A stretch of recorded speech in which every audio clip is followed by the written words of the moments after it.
राष्ट्रीय शाश्वत शेती अभियान अंतर्गत मौजा दगड धानोरा तालुका नेर येथे जमीन आरोग्य पत्रिका प्रशिक्षणाचे आयोजन करण्यात आले होते।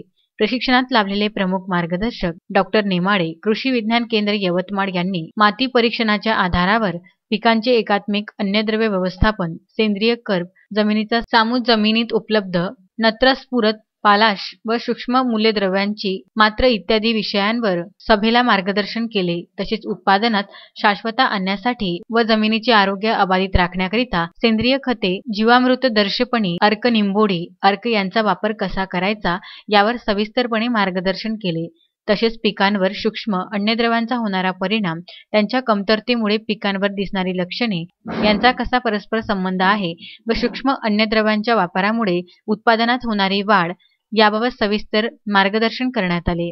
यावेळी नेर परसोपन तालुका कृषी अधिकारी NR कुंभारे यांनी पुढील हंगामाकरिता सोयाबीन बियाणे साठवून उन्हाळी सोयाबीन उत्पादक बाबत माहिती दिली। कार्यक्रमाचे अध्यक्षस्थान दगड धानोरा येथील पोलीस पाटील मनोज ठाकरे व उद्घाटक उमेश गोडे, डॉक्टर प्रमोद मगर, शास्त्रज्ञ कृषी विज्ञान केंद्र यवतमाळ उपस्थित होते।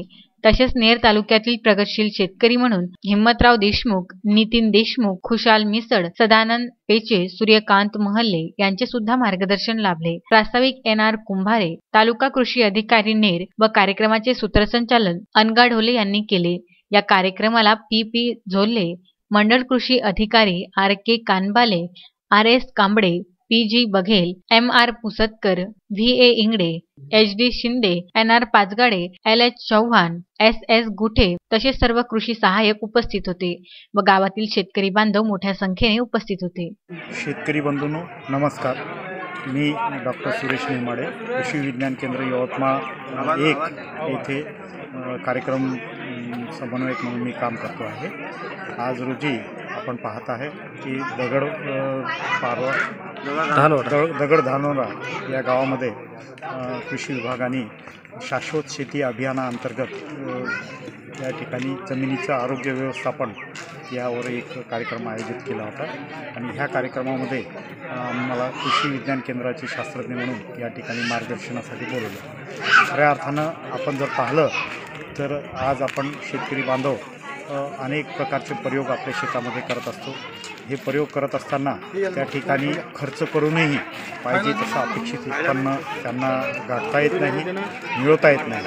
अशा परिस्थितीमध्ये ज्या आपण सर्वेलन्स आणि जे सर्वे केले त्याच्यामध्ये अशा काही गोष्टी आढळल्या की जमिनीच्या आरोग्याकडे शेतकऱ्याचं होत असलेलं दुर्लक्ष हे गांभीर्यानं घ्यायचा विषय आहे आणि त्या अनुषंगानं शेतकऱ्यांनी माती परीक्षण करावं आणि माती परीक्षणावर आधारित आपल्या जमिनीची प्रत विचारात घेऊन कुठलं पीक आपल्या जमिनीला योग्य येऊ शकते आणि हे पीक घेत असताना त्याला कमीत कमी खर्चामध्ये अधिक उत्पादन कसं मिळवता येईल ह्या दृष्टीनं त्यांना या ठिकाणी आम्ही मार्गदर्शन करण्याचा प्रयत्न केलेला आहे। नवनाथ दरोई, विदर्भ न्यूज नेर।